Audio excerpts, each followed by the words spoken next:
Youth are the future of any country. In Pakistan, we are blessed that 64% of our population is under the age of 30. जहाँ ये बहुत सारे challenges लेकर आता है, वहीं पे ये बहुत सारे मौके भी लेकर आता है. एक पाकिस्तानी youth के लिए सबसे बड़ा missing gap है ऐसे लोग होना, ऐसे role models होना जो उनके अपने हों. आपको याद है जब हम छोटे थे तो हमारी कहानियों में सारे characters हमसे बिल्कुल मुख्तलिफ थे. लेकिन अब वक्त बदल गया है. Now is the time that we need to introduce our youngsters to role models who are amongst us. और इसीलिए इस प्रोग्राम इन द अरीना में मैं आपकी मुलाकात कराऊंगी कुछ ऐसे पाकिस्तानी लोगों से जिन्होंने अपना बिजनेस में, अपने कारोबार में, अपने काम में एक बड़ा नाम पैदा किया है इन द यूएई. ऐसी ही एक शख्सियत से आज आपकी मुलाकात कराएंगे.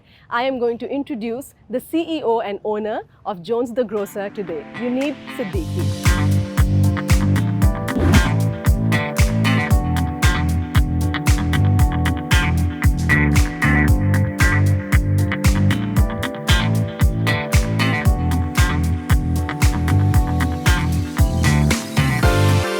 You were born in Karachi and spent Yes. the initial 9 years there. Correct, 9 years. What memories come to your mind?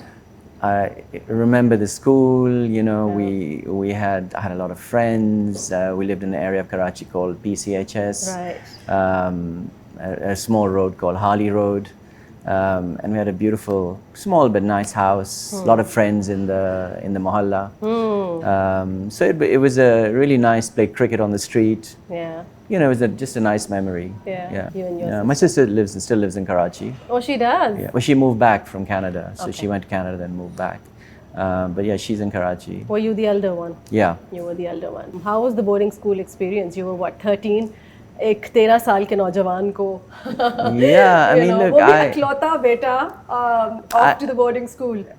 Honestly speaking, I try to think. I used to keep a diary, so I did actually look at my diary. Yeah. You know, I never put any things in there that implied that I was afraid or didn't. Okay. So it seemed like even my memories, the written ones and the spoken one, or the ones that are in my head, are all very positive. Right. Yeah, there was this element that there was only 5 colored guys Okay. in my year, in the whole year, in the whole school, like 400 kids. Yeah. So, but it just didn't occur to me at the time as a challenge.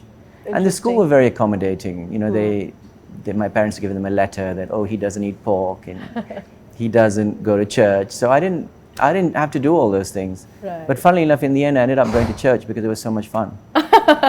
And you know. Excellent. And then, so London was home then? Yeah, so I went to school in Devon, which Right. is the one of the southwest corner of England. And I was there 5 years. And then after that, I went to London School of Economics. Right. I did international trade and development there. Around the second set of exams, I didn't pass auditing, which was... You did not pass auditing? I was doing auditing, but I didn't pass auditing.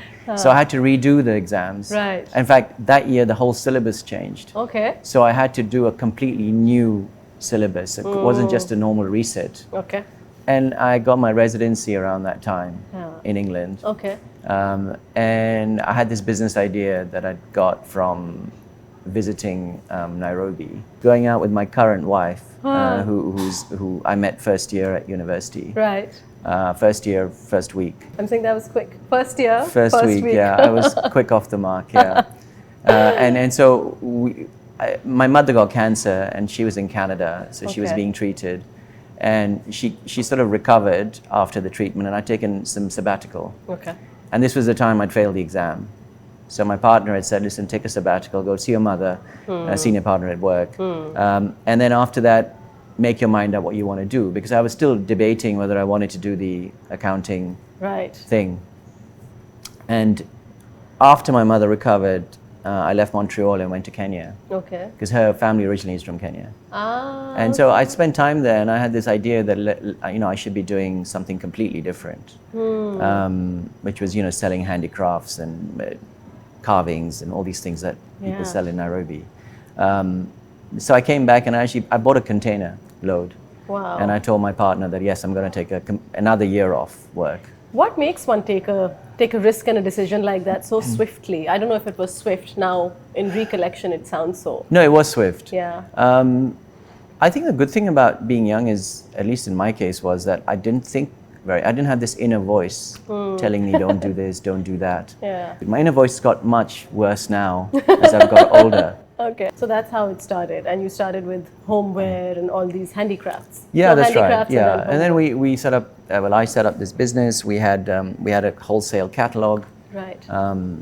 Photographed all the products, put it into a brochure, went to all the trade shows, and then we had a warehouse, and we supplied all the shops in London, Selfridges, Harrods. Yeah. The business grew. In fact, my first large order was from Harrods, and then the business sort of grew from there. How did the switch to a completely different industry from homeware to food and beverage? How did this happen? Yeah, I mean, look, again, it was one of those things where everything in life reaches its cycle. The business did really well for about 16, 17 years. Right. And then I'd say mid to late 90s, China came along, resin molding products. So we were selling handmade, statues from Zimbabwe, from South Africa, Yeah. wooden things that were hand carved. And we get the Chinese guys show up at our exhibition stand at Birmingham and take something, say, oh, can we take a sample? And we were naive, we'd give them the sample. No, and what and they resin exactly. mold them in Yeah. China, and they'd sell them for Wow. like 20 cents, 30 cents.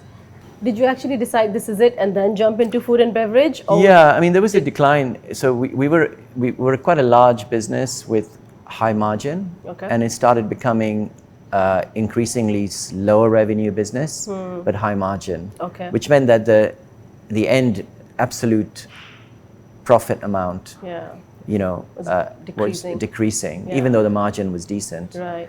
And so we actually, in the end, I sold off a part of the business. I didn't actually close it 100%. My wife was left in charge of closing it. And I had at that time been going to Vietnam for this other business that I had selling directly to the US. Okay. And I'd stopped in Singapore and I'd seen or heard about Jones opening. And then I got on the plane and the listing. I saw it in a magazine called Wallpaper, like a 2-page thing.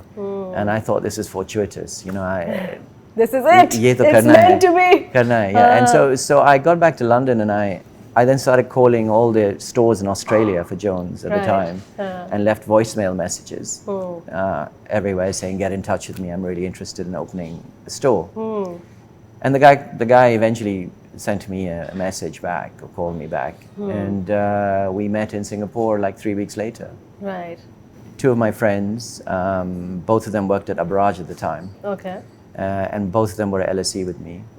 One of them was. The other one I knew from London. Okay. And they both convinced me, Dubai mein karna hai, it's the best place. Forget about UK. Khatam ho raha hai udhar. Idhar aa jao, So there was that kind of a conversation. We'll fund it. Right. We'll help you. We'll put money in.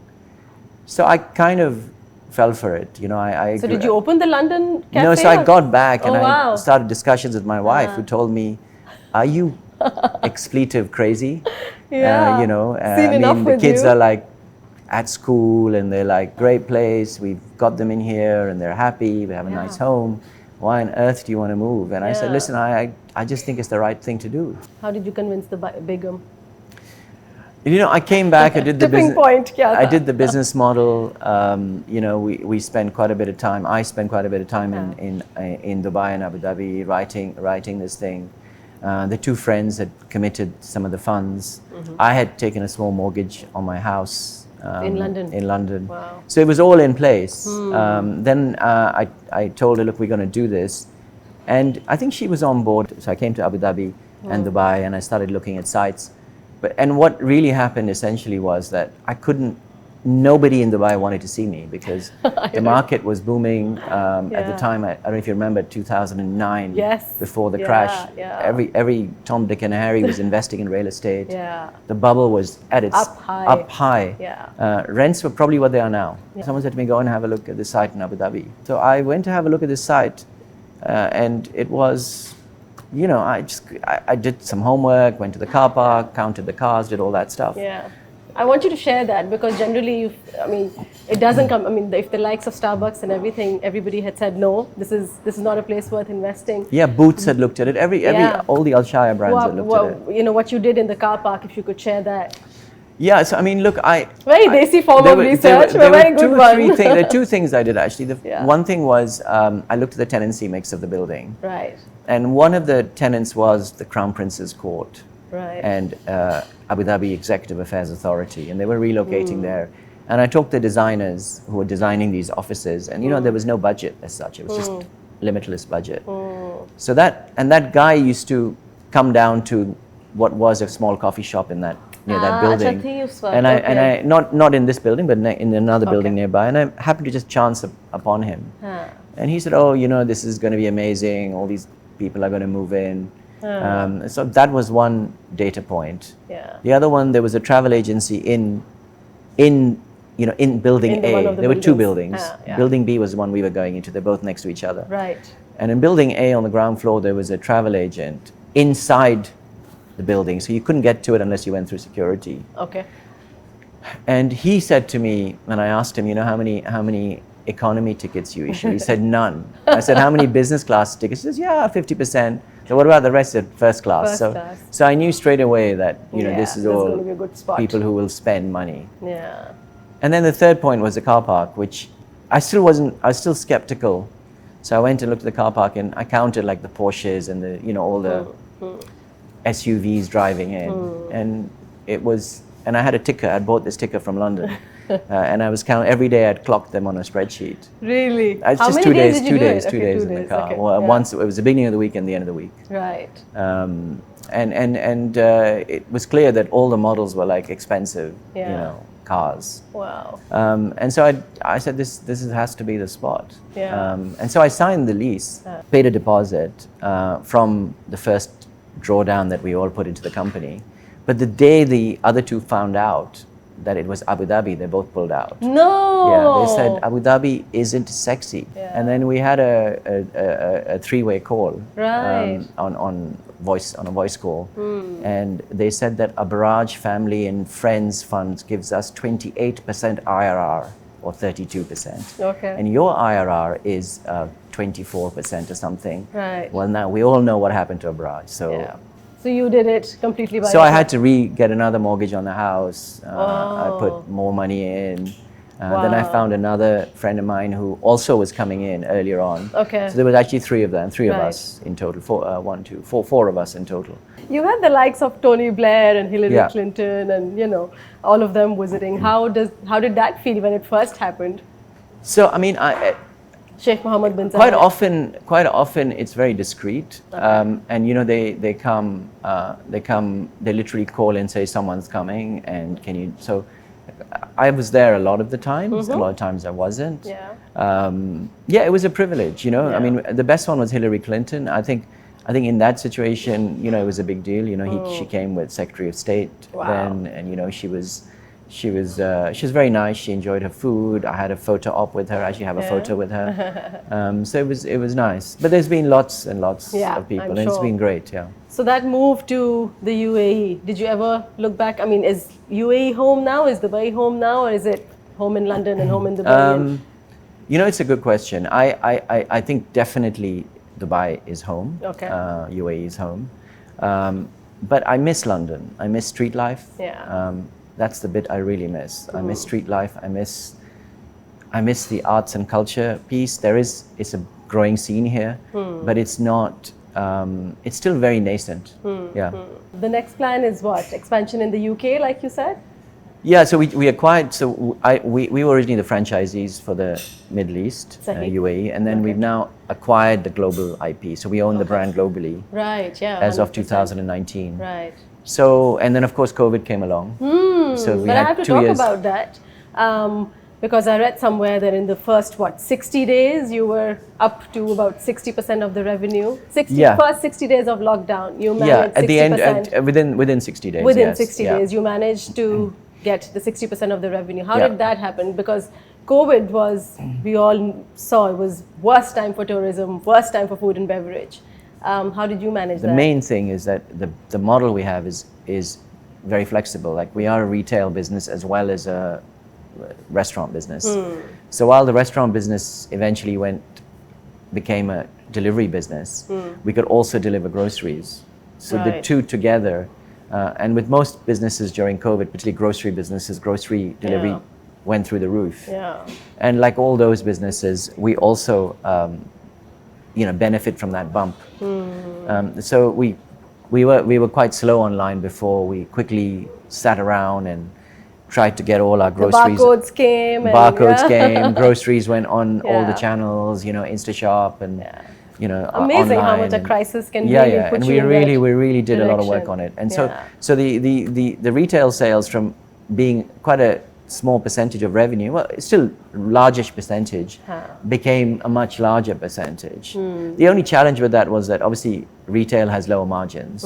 So if your selling restaurant menu business declines and retail takes over, your margin mix changes, Right. which results in other challenges because Okay. your business is now geared for that lower margin mix. So, Right. so COVID had all these crazy challenges which we had to deal with. Are you back on track now? Yeah, I think so. I think Abu Dhabi is still behind. Okay. We're still behind in Abu Dhabi, but Dubai is pretty much Yeah. back on stream. Yes. Right. Anybody who's watching this and thinks this is the time to enter, what would be your advice to them? I think you need a really good concept. There are too many restaurants, and Yeah. I don't just mean this in Dubai. Generally, around the world, everywhere Right. you go, everybody's selling food from a kitchen. Yeah. Differentiating yourself. I also think the days of chain restaurants, like the likes of Carluccio's that have disappeared, or are very difficult. And I'm including us in this. You need to be really different. You need to be unusual. You need to drive a lot of food development. You need to be many things. You can't just be a mono revenue stream. So in our case, for example, we sell cheese, we sell Yeah. groceries, we sell meat, we sell all kinds of different things. Yeah. And we also sell those ingredients via the menu because the menu uses some of those ingredients Sure. to cook with. Right. So you have to be intelligent. You can't just have any old food concept anymore. Yeah. Right. The startup scene in Pakistan, I don't know how closely have you been watching it, but it's just been expanding even during the crisis of COVID. What would be your advice to anybody who's ready to kick that off, just like you did back in the day? Try and figure out what exactly is your USP. Where's your difference compared to the other people? Yeah. And then how you can monetize that in terms of IP. Because the bit that even I overlooked when I was, younger is, where is the intellectual property? Where is the USP? And how can I monetize it later down the line? Because your business has two elements to it. One is the trading part and one is the intellectual property part. Right. Even though they're both linked, Yeah. you could monetize one separately to the other. Right. And a lot of people don't think about that. Yeah. Have I created something unique? Have I created something distinct? And how can I evolve that alongside the business as well? That's an interesting one. I think you're right. Yeah. That can get missed out quite a lot. Yeah. I was listening to one of your interviews and you said, I rolled up my sleeves and I'd go serve the customers and I'd put the shutters Yeah, down. I did that. How important is that for like an entrepreneur? How important is to get your hands dirty? In my case, it was important because I wasn't in the food and beverage business. So actually rolling my hands up and running the pass when the store is busy and trying to understand how the customer flow works was important. Right. I needed to get my hands dirty to understand what was going on. And concurrently, because we're a food service business serving customers, important customers in that first location, it was important for me to be visible and to a degree be a face of that business. I think it's important. I think it's important to really roll your sleeves up. I mean, particularly if you're leading a team. Right. And you can't be a detached boss, I think. Yeah. Yeah.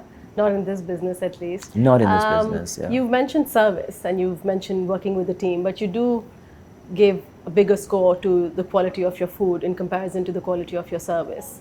What's with that? खाना ज़्यादा अच्छा होना ज़रूरी है, service जैसी भी हो या No, I think... mediocre खाना और बेहतरीन mediocre service बेहतरीन खाना according to you चल सकता है. ऐसी बात नहीं. No, Right. the point is it's around skill set. Right. Kitchen is trained like military. Yeah. Kitchen has, head chef, sous chef, there's a cadre. It's Right. like the army, Yeah. right? And if they follow through that training program, they go up from being a dishwasher up to sous chef, and then they go up to, head chef. I've always believed that the kitchen guys, because of their training and because of the way they go through the process, are always, if you hire the right people, they will always deliver. And one of the challenges we had is when we first set up this business, we brought in staff from, because the local market was very small, when we opened. Right. So we brought staff from South Africa, from Romania, from all over to fill in our stores. Wow. And we paid them much higher than anybody else when we opened. But within 9 months, they all moved on to Zuma and Petit Maison. And I'd sometimes go to Zuma for lunch, and they'd say, "Hi, Mr. Yunib." And then I'd see like 9 of my staff in there running, Was there poaching going on? Yeah, because they'd interview them in my store and take them away. It was a nice ambience. Yeah, and good spot for interviews. in this sort of mid-sector, it's very, very difficult to retain good staff and retain talent. How do you maintain consistency across so many stores, considering there's a franchisee model also, now it's in different regions? How do you maintain that same standard of food and service and everything else? So it's a good question, and a lot of people ignore, this part of the business. There's a lot of work behind the scenes developing a standard operating system. Every recipe is documented. Everything is photographed. Every step is photographed. When a business grows that much, it must take a toll on the family life. How was it for you? Did you think you missed out on anything while you were really ingrained in the process of setting up a business from scratch? Yeah. I think there was a point when, I was coming home at 1 or 2 in the morning every day. I was driving into Abu Dhabi. I used to open the store in the morning, close the store at night. I even used to distribute the tips, in the evenings because there was a dispute amongst the staff, there was a lot of things that I did that that took me away from home. But the difference moving here was that over here I found that a weekend, even though we were operating at the weekend, a Friday was a Friday. So one thing was always clear is that now it's Sunday. No more, Now it's Sunday. But a Friday was always a Friday historically, and I did always tend to get at least one clear day off. Yeah. Any of the kids walking in your shoe steps anytime No, soon? never encouraged them. I'm not the guy who would encourage my kids to work for me. I want them to go and work outside the business, outside wherever they want, get their experience. And if they've got, the nous and the chops, they can come back in on merit. Be happy Has there ever been a conversation like that on the dining table, or that's a concept understood in the house? It's understood. It's a given fact that they're not going to get anything given to them on a plate. They have to go and work. Lovely. Sure. Yeah. Thank you so much. It was a pleasure. Thank you for taking us through various aspects of your life.